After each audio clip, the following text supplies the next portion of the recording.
10, 9, 8, 7, 6, 5, 4, 3, 2, Manchester 1, United have 0. reached the promised land. Good morning, everybody. It's Friday. It's just a Friday. It's not a happy Friday. It's not wicked. It's just a bang average Friday, but it's Friday at least. How are we all doing?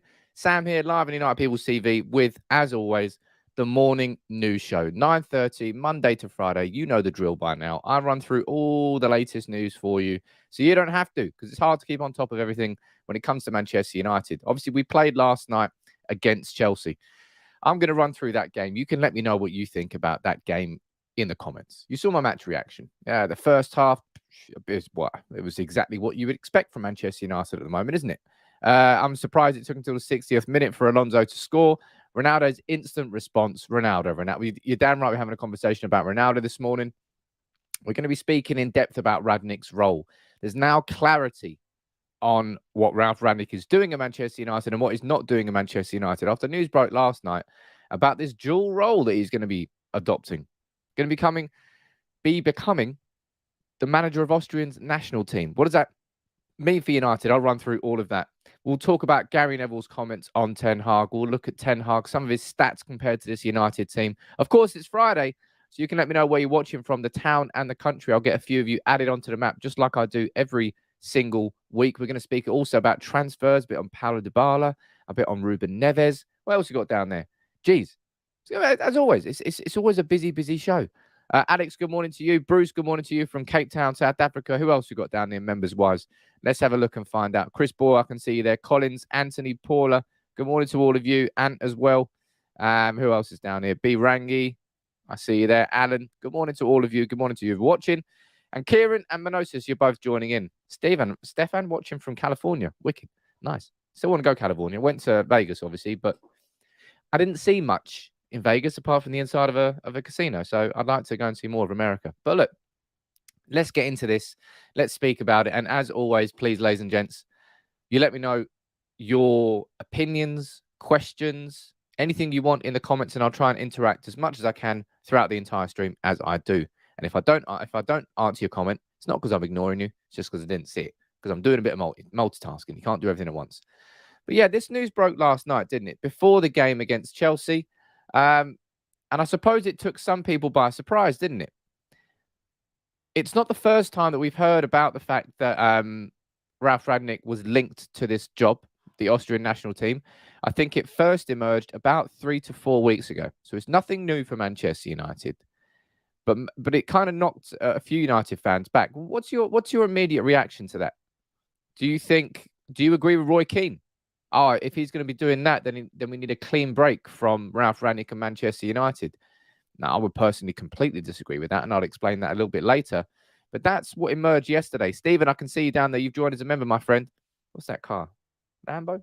Don't know what Lambo is. That's not a Lambo. Let me know where you're watching from, Stephen. I'll try and give you a shout out. Like Andrew is watching from Victoria, Australia. Good morning to you, Andrew. Sholdy, what are you saying here, buddy? Say, can you only imagine how many goals Ronaldo would have scored for City? 23 for us. It's honestly not crazy to think he would have. Yeah, I think I've said this quite a few times, haven't I, Sholdy? It's horrendous to think how good Ronaldo would have been inside that City system. At United, Ronaldo is, you saw him, he was like tracking back with Tellez yesterday. He was on the edge of our own box, telling everybody to get up and stop playing so deep. It's crazy. It's crazy. He's in the last few games especially, Ronaldo's really trying to bring this team up. But focusing on the bigger picture next year, and the bigger picture, right, of course, is Erik Ten Hag, is what's going on with our manager, what's going on with the structure behind the scenes. I've been very vocal in what I think will be correct for Manchester United and what wouldn't be correct. And I still stand by the fact that Ralf Rangnick being involved in a consultant's capacity is a good thing. And I'll explain that a bit more. Hugo, I can see you've joined the gang as well. Let me know where you're watching from as well, Hugo. See if Stephen left a comment up here.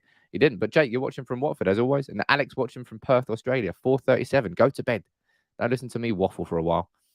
But look, let's run through the details of this dual role. Because for a lot of United fans, it's on the surface, you say, What do you mean dual role? Part-time at United? No, man. Out the door. It's pointless. But when you look into it more, it makes more sense. This is from The Athletic, and this is what Ralf Rangnick said about the role. He was asked, of course, in his post-match comments. This is what he said. He said, "We have spoken with the board. I didn't say I would have a big part moving forward, but we have definitely agreed now about both the content and the time of my consultancy role. I'm more than happy and willing to help change things for the better." And he goes down here and he says this. He says, "The consultancy would leave space for another job, but that was what we agreed to. That's what we agreed to start with back in November."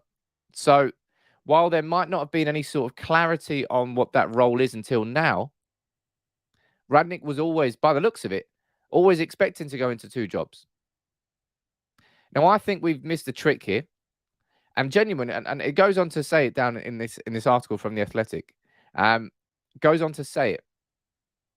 Had things gone a little bit differently with Ralf Rangnick this year, he probably would have been given a bigger role. We probably wouldn't be looking at 6 days consultancy if Ralf Rangnick had steered us to a top 4 finish. Hell, maybe got us to the Champions League quarters or the semis. That wouldn't have happened. And that's weirdly short-sighted for Manchester United. I think it should have always been the same situation. Stephen, you're watching from Letchworth in England. Good morning to you, my friend. Nice to see you joining. Abdul watching from Norway. And Norco watching from East Coast Australia. How you doing? Look, lovely to have you all. Look, it's 4:37 p.m. in Perth, not a.m. My bad. Well, stay on then. Don't go to bed. That's the role that he's going to have, right? We've known this for a while, isn't it? And it kind of took a lot of United fans by surprise. It kind of took me by surprise. The idea that Ralf was going to work on like a 6 days a month basis. But still, we didn't really have much clarity on what he'd be doing for those 6 days a month until now. So let's run through this article here. This is from The Telegraph this morning, last night, this morning, bit of both. And obviously, we're going to run into the Roy Keane. We're going to run through the Roy Keane comments. But it's this bit down here. There's the final bit. There's a clarity we've been waiting for. It is understood that Ralf Rangnick's role will be focused around recruitment and will involve working 6 days a month for the club. That's what he's going to be involved in. Making sure that we sign the right players. Steering the conversation for the transfer time. I don't really...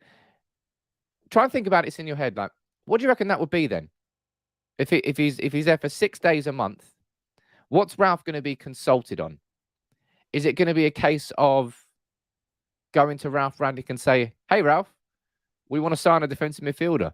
What defensive midfielders would you recommend?" Or is it a case of once we've got a shortlist, that shortlist would be sent to Ralf Rangnick and he would consult on that list and he'd say, "Nah, he would be a good signing, but he probably wouldn't be a good signing."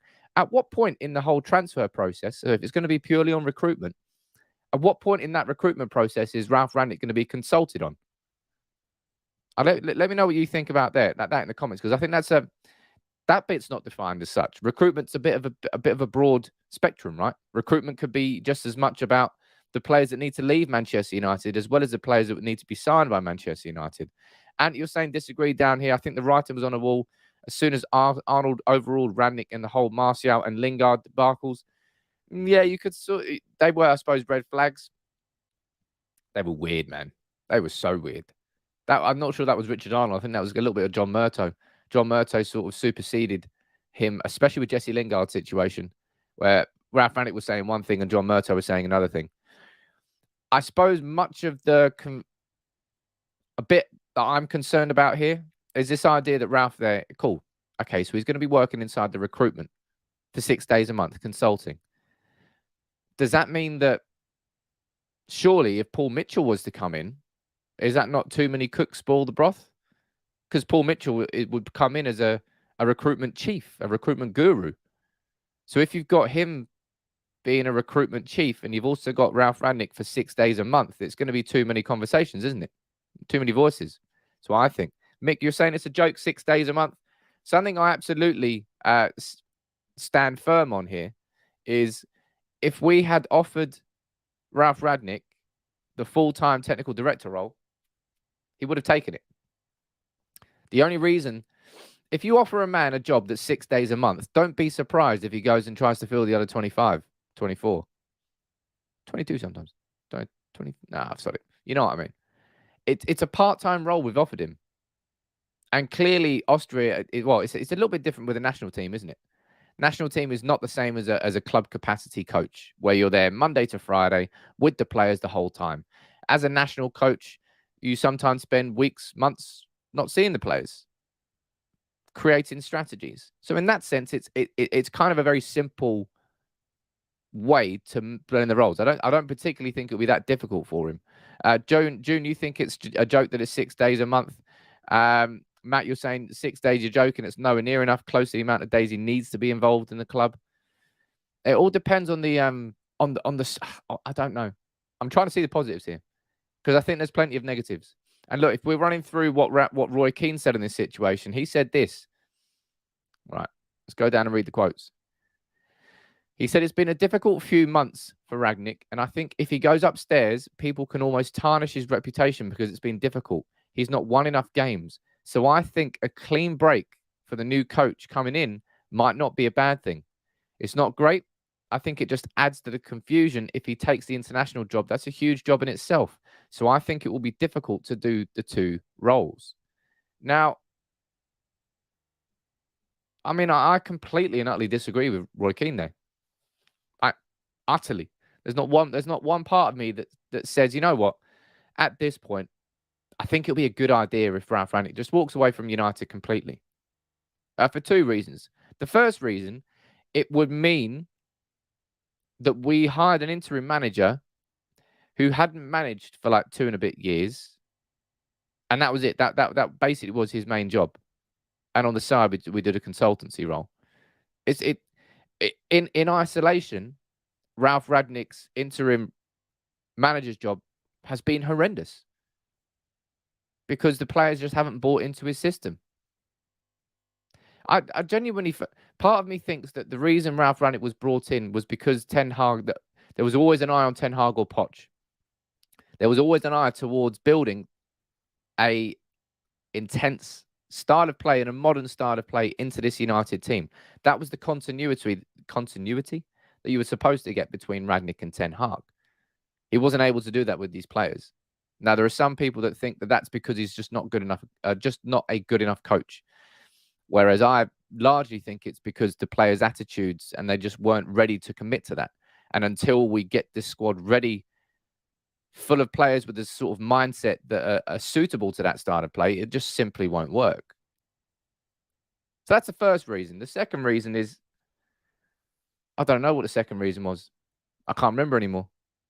But there's no way that we brought Ralf Rangnick in to be an interim manager only at the end of those 6 months to turn around and say, nah, man, we don't want you to stay at the club for what you're actually good at.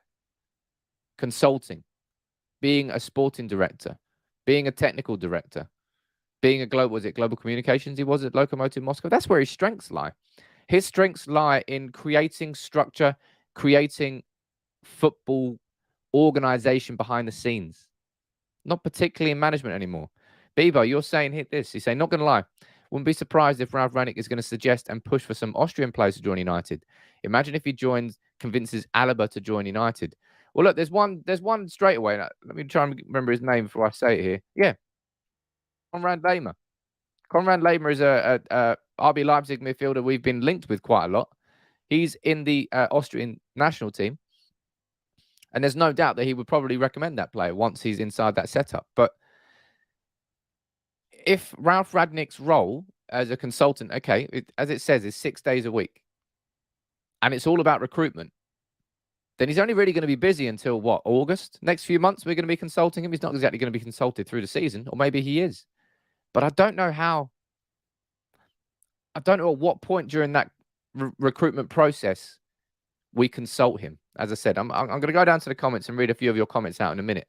But I'll be very interested to know that. As I said, is it about him identifying the right targets that we sign?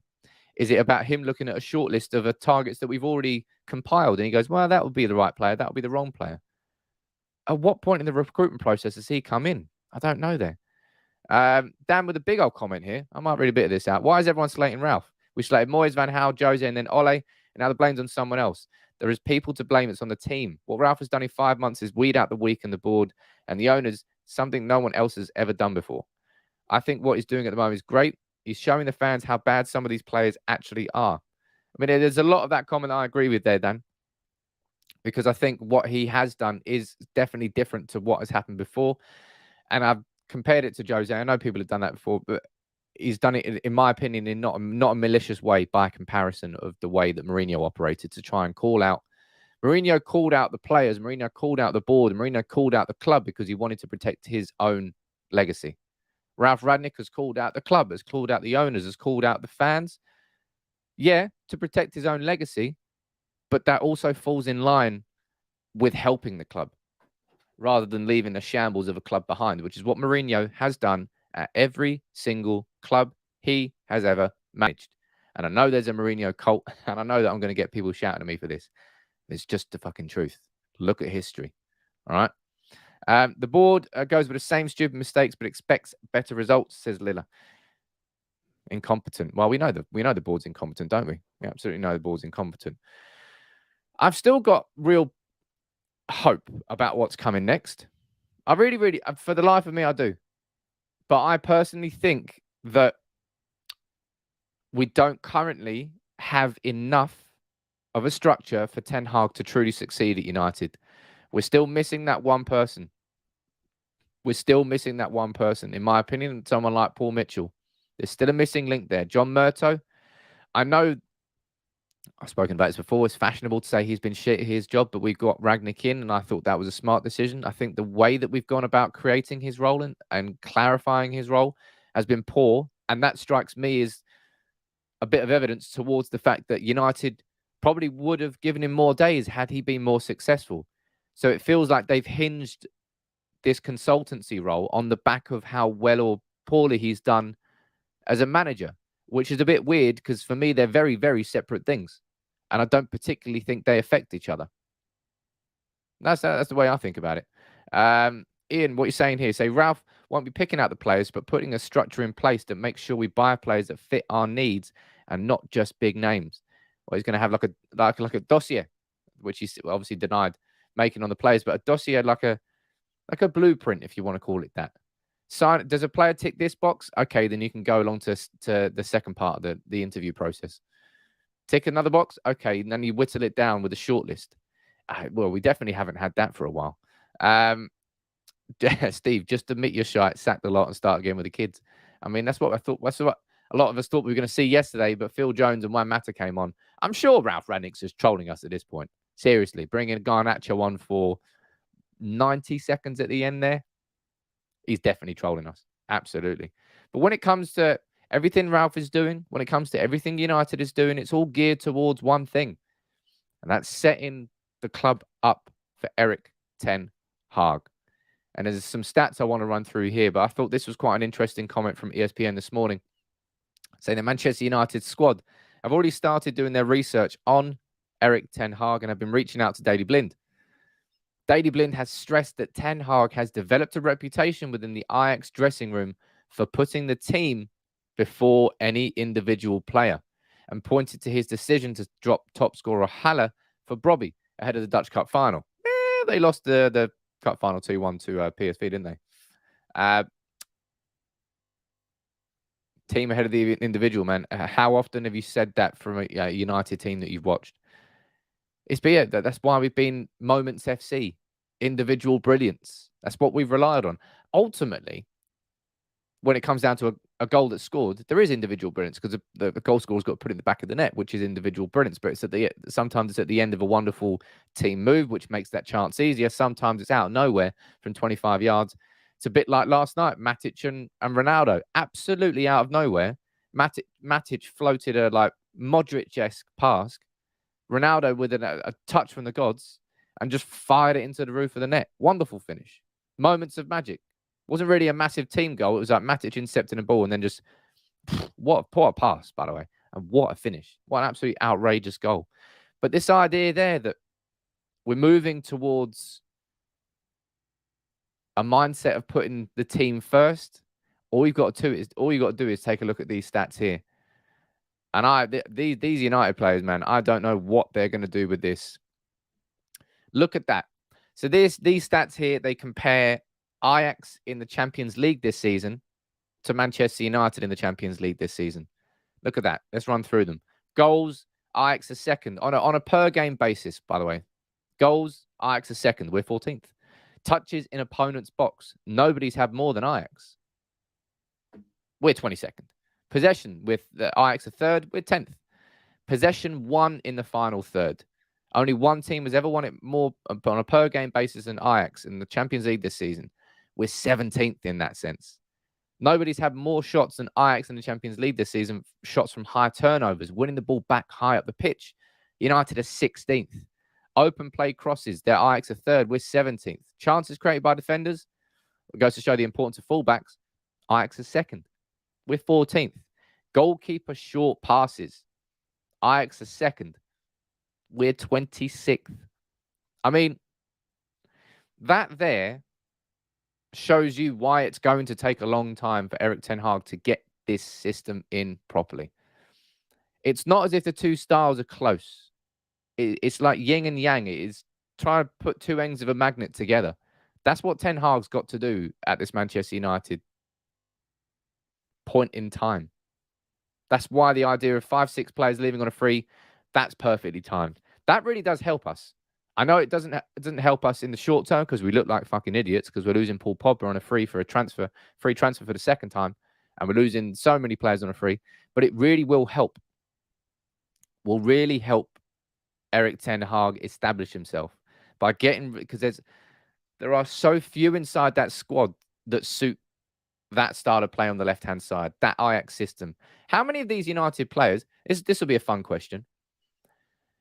How many of these United players, you can name them in the comments, who do you think could be dropped into this Ajax team right now and not look massively out of place playing under Erik ten Hag in that Ajax team? Say they were to join Ajax right now and play for them this weekend. Which players do you think could suit that system without too much difficulty? 3 spring to mind straight away. I would say Fred, I would say Elanga, and I would say Sancho. I don't think any of them would really struggle inside the system which wins the ball high up the pitch, which, focuses on creating shots from high turnovers. I think those 3 straight away. I can see some of you down in the comments, you think Ronaldo would suit. I think we're going to be speaking about Ronaldo next, by the way. I don't think Ronaldo's going to struggle at all in this Erik ten Hag system. I think the fact that Sebastian Haller's been there before this season and Ten Hag signed him and he's their top scorer, it goes to show that he can play with a bigger player, a bigger man, rather than simply just like tricky low center of gravity players. Let me see what players you think could suit this system. Sancho, Fernandes, Ronaldo, and Elanga. Let's go up here. Ronaldo says Akil, Donny. Of course, yeah, Donny. There's no doubt about that. Fred. Lots and lots of you saying Fred here. Although, Centurion, you're saying 0. Stefan, you're saying Sancho. I think there's a few that suit this system. But this is the issue. Rangnick's going to have to teach so many... Sorry, not Rangnick. Erik ten Hag is going to have to teach so many of these players how to play inside this system. Sorry, there was a super chat that I missed earlier. I can see someone's commented about it. I do try and answer them all, honestly. I think shortlists have to be done by a team possibly headed by Mitchell. Rangnick would have to work with Ten Hag in signing. I'm curious as to know when he's going to come inside that process, and I think we need a little bit of clarity on that. And if I was a journalist in press conferences, I would push Ralf Rangnick on that. Say, look, you're going to be working inside the recruitment department, but in what capacity? Are you going to be identifying signings that Manchester United should make? Or are you going to be helping them behind the scenes create a blueprint so that they know the right players to be going after? Because I'm sure Erik ten Hag will do that with him anyway. Lord Maguire would definitely not suit this system, I'll tell you that. McTominay needs guidance. Yeah, he does. He needs a bit of coaching for sure. And Anthony, you think it's going to be Elanga. For me, there's only a handful of players. I reckon if you really did it, if I was to do a deep dive into this squad, I would probably be able to say 5 or 6 players with confidence that could play inside this system and won't struggle too much in pre-season. It will be an adaptation, of course, but I think they'll buy into the logic and the philosophy quite quickly. But I don't think you can say that about many of these United players, man. You definitely can't say it about any United player that's leaving. Toodle Pip, don't give a shit about you. Pogba, Lingard, Mata, Matic. Goodbye. See ya. Won't miss you. Cavani, don't even know who you are anymore. Won't miss you. Phil Jones, Martial, I think both of those should be sold. Erik Bailly, if we can sell him and spend the money on a replacement, fantastic, happy days. He's not happy at the club. Dean Henderson, he's not happy at the club. Don't know what's going on there.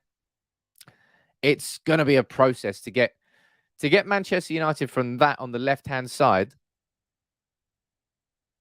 Sorry, to get United from these stats on the right to those stats. Say 2 years.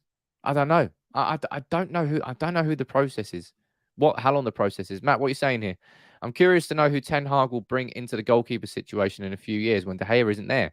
Can't think of any young stand-out goalkeepers besides Donnarumma. Well, goalkeepers don't necessarily have to be young, do they? I mean, that goalkeeper is one of those positions where they really do not have to be young. Edwin van der Sar showed that, and so many others have as well. I've gone on record, and I'll keep saying I just do not expect David De Gea to be Manchester United's goalkeeper in 2 years' time. But if he is going to be, speak hypothetically, I need to do some research because I think I've said this to you before. I swear on my life, I remember David De Gea's distribution in his first season being unreal. I remember him pinging diagonals across to the bylines. I'm thinking, shit, we have not had a player like this. We have not had a goalkeeper who can do that for a while. That is incredible. I swear I remember it. Back in the first year or two when he was that really tiny, weedy a bit harsh, but tiny goalkeeper, really frail, fragile. No, it wasn't commanding in his own box. Had made a lot of errors, but I swear his distribution was spot on. And obviously that's changed. Gregory, thank you very much for the super chat. Love the content. Keep it up, bro. Appreciate that, man. I appreciate everybody who joins in every single morning. And I like these conversations that we have. But, you know, De Gea is a Spanish goalkeeper. He's schooled in the Spanish way. It's almost like if that's still in him, bring that back out, combine that with De Gea's loyalty to the club. De Gea's like, Jesus, man, De Gea's been through it all. Absolutely all of it. From winning it with Fergie, to the demise under Moyes, to the Van Gaal, to Mourinho's success and destruction, and then implosion, to Solskjaer, and now the whole way through to Rangnick, and he's fucking played under all of it. There is a goalkeeper there with good distribution. If Erik Ten Hag can coach it, and I think Manchester United's goalkeeping coach has to be shifted off. Maybe bring bring a new goalkeeper, because he's had like 2 or 3 or 4 goalkeeping coaches in. If he is to stay, he has to change his game. And as I said, it's not me asking De Gea to do something that he can't do, because I remember back in the day that he did have good distribution. It's just not part of his game. And look, Cathal was a very good comment here. He doesn't have the confidence to pass to the players in front of him. Confidence is infectious, right? And lack of confidence is infectious. So if he's got 2 players in front of him in Maguire and Lindelof, and then 2 fullbacks who you look at them, you go, they can't fucking play out from the back with the ball, then he's never going to look to play out from the back with the ball. And Maguire has put De Gea in Maguire loves the hospital pass. That pass that's under hit by like 4 or 5 yards that gives the pressing player the opportunity to think, I can get this one. The hospital pass is the one where a goalkeeper or a player has to stretch to go in for it and gets his leg absolutely swept from under his feet. If De Gea can change and improve, and the players that we've got in front of him can change and improve, then maybe De Gea does have a future at United. If not, I think he'll be replaced within the next couple of years. And you can easily and accurately compare it to the situation of what happened to Guardiola with Joe Hart, to Claudio Bravo, to Ederson. They had to go through a transition process of a keeper that suited a system before that didn't suit a system that was coming in. Same thing happened at Liverpool with Alisson. And obviously, it worked for them and it's worked both of them. Alisson and Ederson are crucial players for City and Liverpool. In the same way that De Gea is a crucial player for us. But De Gea is a crucial player for us because he stops us being less shit. He's not really part of the system of build-up, which has to change and will completely change at Manchester United. Look, I want to move on now to speaking about Cristiano Ronaldo. I'll read a few of your comments out about David De Gea, and then we're going to skip on and we're going to talk about Ronaldo. You can't not talk about Ronaldo, man. Seriously. De Gea wasn't that good yesterday at all. All the Chelsea shots were straight at him. Well, De Gea's been probably, if you're looking at the best player over the 10 years, there is no one who really comes close to him. Let's go up and see what we're saying. I was always confident with De Gea having the ball at his feet. I haven't been confident about that for a long, long time. He was probably coached at. You will play at that's the concept of coaches. It's the concept of managers. They will train a player to play a certain way, and it's obvious that De Gea hasn't really done that, has he? Saying that, United, we've tried to play it out from the back with the ball because I think Solskjaer saw it was necessary in the modern game. We just couldn't do it. We couldn't do it. Mourinho, kind of less so, but we need to do that. We need to switch that. It needs to change. Gregor, you're saying Gvardiol. It's not Guardiola. Leipzig centre-back, very promising. I'll try and take a look at him. Anybody's got any suggestions for players you think I should be looking into? Drop me a DM on Twitter. My DMs are always open at United People's TV and at @SamPeoples_. But look, before I do quickly move on, I want to say thank you to Bet Victor for supporting United People's TV. We'll do this every single Friday now. We take a look at their latest episode of The Last Man Standing. And in this conversation from Makola, it's all about what should have been really a top 4 race this year that just hasn't ended up being a race at all. If you're looking at the top race for the top 4, from the start of the season, Man United have got to be considered the biggest bottle jobs here because it shouldn't have even been a race thing. It shouldn't have even been who's going to get 4th. United should have just been who's going to get 3rd with Chelsea. Like, it shouldn't have even been coming down to this. Even when you look at the fact that the way Arsenal have dropped points, Spurs have dropped points, even with us being rubbish and having an interim manager, when you look at the teams that we've dropped points against. He's not wrong in any way, shape or form there. And I seem to be agreeing with most of the things that Makola says on Last Man Standing. This top 4 race shouldn't have been a top 4 race. We finished 2nd last season, right? 2nd. And then we signed Ronaldo, Varane and Sancho. It will genuinely go down as one of the great mysteries of United in recent history as to how we've collapsed so much this season. But I suppose it's not too much of a surprise considering we know how badly run we are as a club behind the scenes. But look, what I would ask you to do, if you can take a minute out of your day, is there's a link in the description on Facebook and YouTube. Just head over to that video. I've left a comment on there. Just drop a like on that. It'll make a big, big difference and show that you're listening to what I've got to say, which you do sometimes. But thank you very much, as always, everybody, for joining. And drop a like on the video and subscribe if you're new as well. Warren, what are you saying, sir? Need a Park Ji-sung type player. He would be a machine under Erik Ten Hag if he was around. He was my favourite United player. He was class. He was class, wasn't he? No, Park Ji-sung was part of that team that had like Darren Fletcher. There were so many players, John O'Shea, they're kind of on the edge. So many players you were like, are they good? They were good under Fergie. In the same way that there are players now in this Liverpool system, Luis Diaz looks like lightning in a bottle. Guarantee you, if you put Luis Diaz in this United team, he would just look like an average winger. He's good because he's playing under Klopp and inside that Liverpool system. In the same way that Fletcher, Park Ji-sung, John O'Shea would have probably looked bang average if they had left Manchester United. But in that United team under Fergie, they looked far, far better. It's amazing. That's exactly what happened. Let's go on here. Get Keno in that dressing room, says Mike, for the team talks, and that would sort it out. Well, I'll tell you one player who doesn't need a team talk. This blows my mind, man. This is the Premier League top goal scorer list. Obviously, Mo Salah's on top with 22. But look who's joint second. Cristiano Ronaldo. Mr. 37 years old. Can he cut it in the Premier League? Is he still? Yes, he fucking can. Lionel Messi in the mud. Might have won the Liga title, but he's contributed hardly anything to that by comparison of what Ronaldo's done at United this year. 17 goals and 3 assists in 28 games. 0.67 goals per 90. Ronaldo's been... I know that Ronaldo was never on our transfer list. I know that Ronaldo being signed this... I'll be completely honest, and I'll stand by this. I still would have rather seen United have spent that money and wages that we spent on Ronaldo on signing a powerful central midfielder, and how this season may have been different.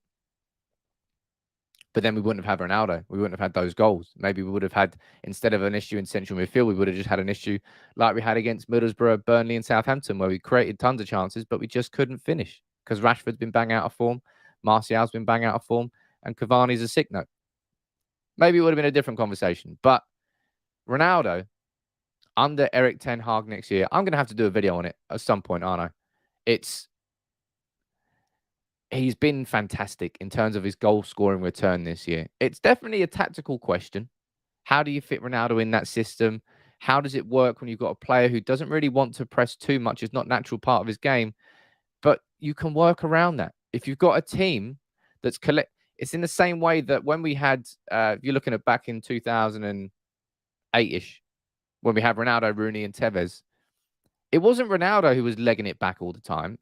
Rooney and Tevez did a lot of the running for Cristiano Ronaldo to shine up front. And that's what he did. 42 goals. Still the single best individual season I've ever seen at Manchester United. Double winning, Ballon d'Or, 42 goals from the wing. Incredible. But Rooney and Tevez did a lot of the running for him. In the same way that Ronaldo inside this system that Ten Hag's going to build, there should be other people who are doing the running for him. Just let him focus on goal hanging, man. And he'll score plenty. Somebody in the comments said that earlier. Absolutely. Ronaldo in the City team this year would have been a freak. Absolute freak. Easily 30 plus. Easily 30 plus goals. And I think he can do that next year for Manchester United if we build correctly. And I think we will build correctly. We need to sign the right players. Elanga, he's got the right sort of attitude on the wing. Rashford. What's your opinion on Rashford now? Actually, no, I'll wait. Let's speak about Ronaldo first. Rashford, my word. My word. Ronaldo Matic did more running than our entire team last night. Maybe I was a bit harsh in my post-match reaction. I don't personally think I was. I wasn't going to come into that match reaction. We've got a draw against Chelsea. Yeah. Nah. Why would I think that? We were crap for the first half. Nothing was there. Just like absolutely nothing behind the mask. And then they scored in the 60th minute. We had an immediate response. I expected there to be an up in the tempo for United to use that energy inside Old Trafford to play better. But they didn't. They absolutely didn't. Ronaldo might be a problem at Manchester United, but he is far, far from the problem at Manchester United. And the problem is getting the most out of him rather than is he doing enough. Is what Gary Neville said about him on the Gary Neville podcast. He said he lifts the fans, gets them on the edge of their seats, takes his chances, and it'll be really interesting to see what happens with Ten Hag. We know he plays with an aggressive press. He tries to win the ball high up the pitch, and that isn't Ronaldo's strong point. And we know that. But he will want a goal scorer, someone who can put the ball in the back of net 20, 25 times. Can United use him as a bridge next season to get them through Ten Hag's first season? Ronaldo is a phenomenon. He's achieved everything and more in the game. His professionalism is beyond anything you could ever wish for. It really is, man. I'm buzzing that we were able to see Ronaldo back in the United shirt again. He was one of my heroes growing up. Of course he is. When you're watching him as a 14-year-old, 15-year-old kid, it's dreamy. And he was mesmerizing. And what he's doing now is he's trying to drag this team upwards. He really is. But he's swimming upstream in the same way that Erik ten Hag will be swimming upstream when he comes in as manager. I hope we make it work with him. I think we will be able to make it work with him, but it very much depends on the signings that we get around him. In an ideal situation, this is what happens with Ronaldo next season. We sign a striker. I don't know whether it's Pellistri, whether it's Diallo. We bring some fresh blood in to bolster our options on the wing, and we start to offer real threats from the wing with real runners, both defensively and offensively. And we sign that striker so that Ronaldo can play one game a week. If we get Ronaldo playing one game a week, I think he can play like he did against Arsenal away. It was wicked from Ronaldo in that game, all round, really dropping deep, but not just dropping deep for the sake of it because he's frustrated, dropping deep because he's there to receive the ball, a little 1-2, spin off. He was great against Arsenal. I mean, he scored 8 of our last 9 goals. Ronaldo scored 8. It's incredible. Incredibly bad, but incredible at the same time. Tunku, RVP had the same injury as Rashford and it took him 2 years. I didn't know that. Was it like a shoulder injury he had? I don't know. St. Maximan for the win. Hey, look, St. Maximan, Newcastle got themselves a little gem there. Always exciting to watch. Very much a nanny type player. When it works, it works. When it doesn't, he's frustrating. But he's an entertainer, man. And football is about entertainment at the end of the day. Well, yeah, it depends on your view of it, but you want to be entertained. It's supposed to be an escape from working Monday to Friday, to go there for that 90 minutes whether you're in the stadium, whether you're in the pub, whether you're at home, that escape from what you're doing day to day, to sit there and watch the team that you support, watch them win, and put a smile on your face. That's what you want to see from your football team. St. Maximan definitely does that. Tell you what, he's definitely going to be part of this. Eddie Howe's done a decent job at Newcastle. They're going to have a hell of a summer. No, sod knows how much they're going to spend. That'll be interesting to watch everyone cope with that. If we're looking at a positive from yesterday, in fact, no, we'll go to the positive from yesterday. I'll save that next. But first, we got to go there and we got to do it because it is Friday, and you all know that I do the map on Friday. So, anybody in the comments now, let me know where you're watching from. Type the town and the country in, and I'll add 3 of you onto the map as I do every single week. I do love this map. Who we got on there? We've got 269 points on the map now. Let's look at the latest points. We've got Addis Ababa in Ethiopia. We've got Oman, Muscat in Oman. What else we got? Jeddah in Saudi Arabia. Athens in Greece. Centerville in USA. Bedford in Canada. Borneo in Indonesia. Yokosuka in Japan. It's wicked. Absolutely love how diverse this audience is. And that is what Manchester United is, right? United fans all around the world. There's one there that I think caught my eye. I don't believe we've got you on the map, sir. Warsaw in Poland. Welcome aboard, Jakub. I don't believe we've got Warsaw on the map. I really want to go to Warsaw. Apparently, it's a great place to go and visit. I love traveling as well. And that's why I like this map. I'm looking at this map going, I want to travel to all of these places, man. Who else can we get on the map? Let's go down here and see. We've got London. London's already on the map. Folkestone, Lancaster in Canada. Oh, no, California, sorry. Abuja in Nigeria. Nigeria's already on the map, I believe. I look at the Volta region. I like the Volta region. I went to the Volta region. Yeah, I'm being a bit... Sorry about that. I'm being a bit biased here because I visited the Volta region. Big up to you, Frank, watching from Facebook from the Volta region. Let's see. Let's get one more on the map. I always try and get countries that we haven't already got on the map before. So I'm not ignoring any of your comments. I do promise that.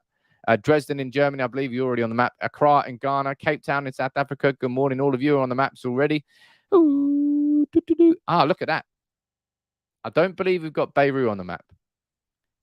And I'll tell you what, I might be visiting Beirut quite soon. Good friend and his wife. They're going to be over there for a month, and I might go and visit their family. That would be cool. Thank you very much, as always. Look, I love how many people fire in your comments here. Good morning to all of you. And thank you all for joining in, as you always do. But let's continue, man, because there's still news to talk about. And as I said, if we're looking at positives from that match yesterday, you're going to look at the fact that Alejandro Garnacho was given the opportunity to make his debut. If you're looking at negatives, it should have happened 10 minutes earlier instead of Juan Mata. But if you're going to look at positives, you're going to look at the fact that he made his debut. Incredible moment making my debut at 17 years old for United in the Premier League at the Theatre of Dreams. I can't put into words what I'm feeling right now. I've been dreaming of this moment since I was 4 years old. Remember, guys, dreams really do come true. Big up to you, Alejandro. And I'm very, very excited to see what he can do during the preseason. As I've said to you before, Ten Hag is walking into Manchester United at what I would consider the best shape our academy has looked for like 5-10 years.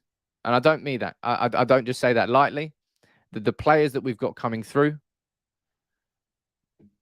absolutely, we've got a lot of good talents coming through. Garnacho being one of them, Alvaro Fernandez being another one of them, Hannibal Mejbri being another one, Charlie McNeil, he'll be there in a year or so, maybe now.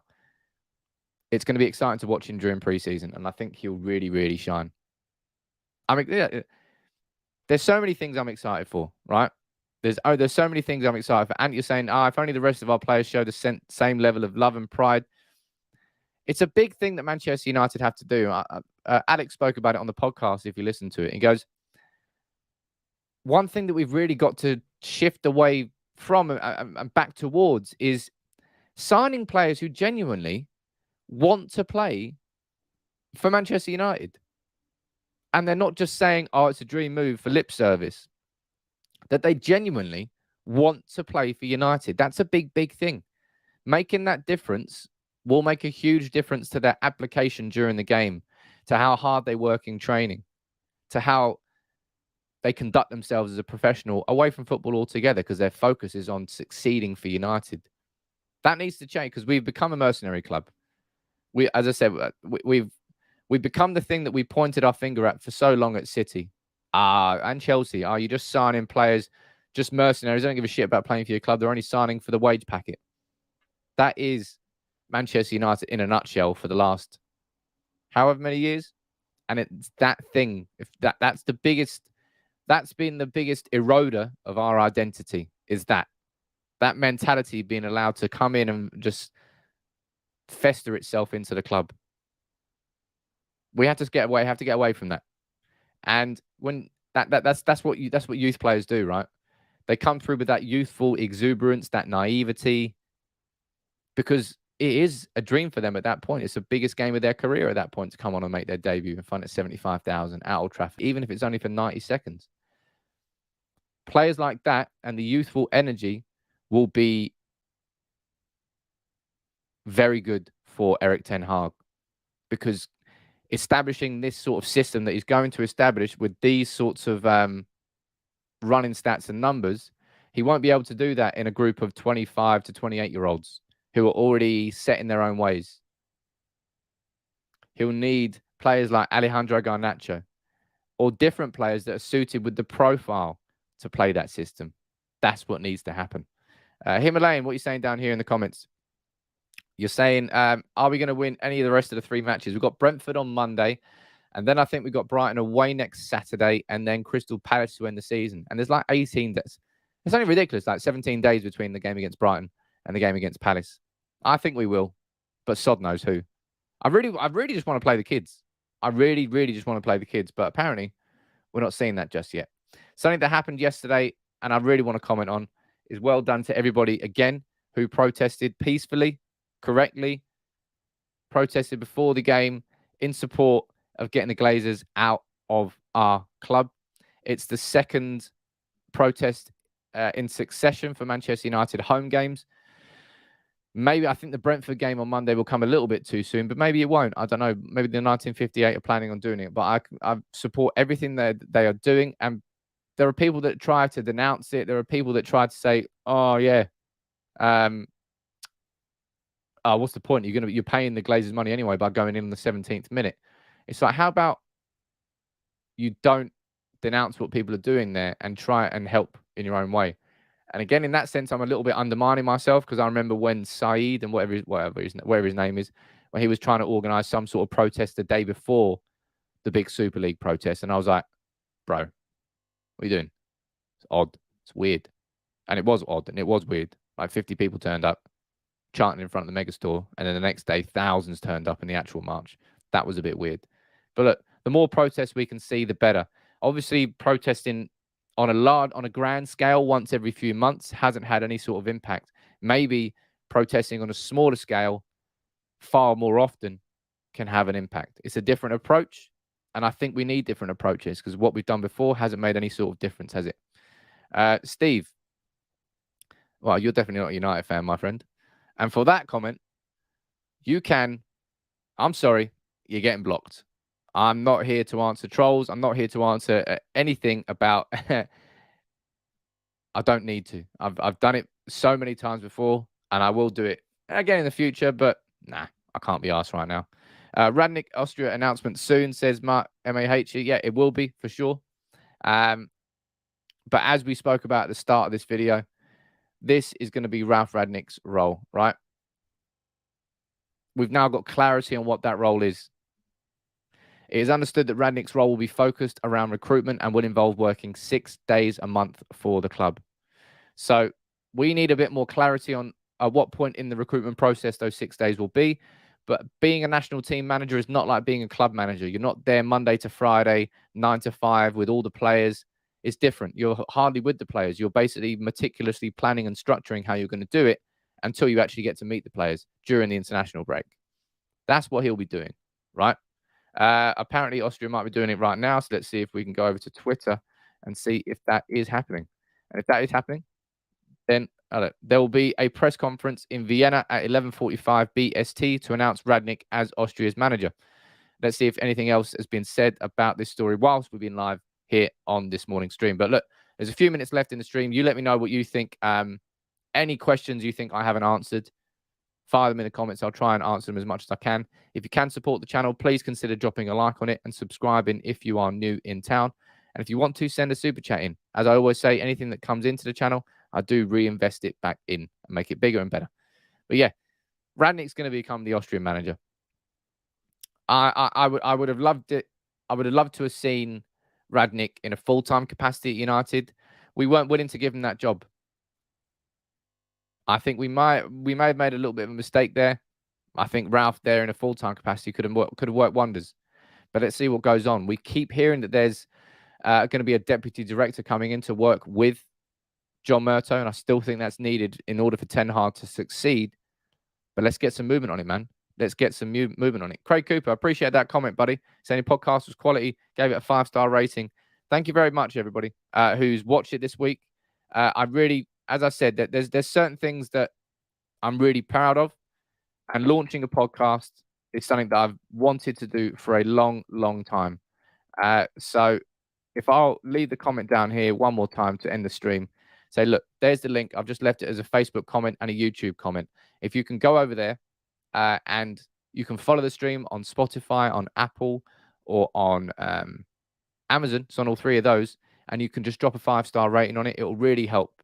We're going to need a lot of support from all of you in the first few weeks to show Spotify, Apple, and Amazon, say this is a decent podcast, push it further up, because it's going to be tough at the very, very beginning.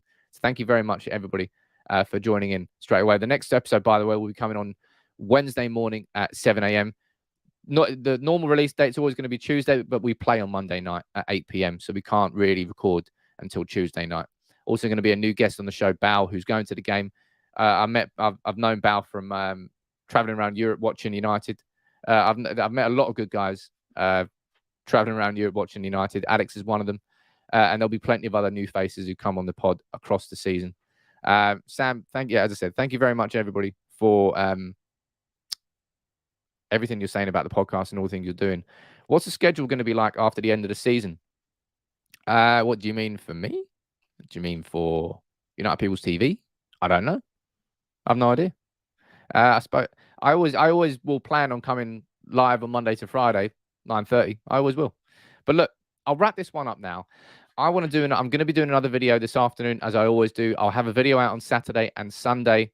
Hell, I'll probably even be here live on Bank Holiday Monday morning. So if that doesn't deserve for you to drop a like on the video, I don't know what will. Thank you very much, everybody. Have a cracking weekend. I can't ruin your weekend, people. We're not playing. Now, that's a good reason to go into the weekend with a big smile. But look, enjoy yourself. I'll speak soon. Take it easy.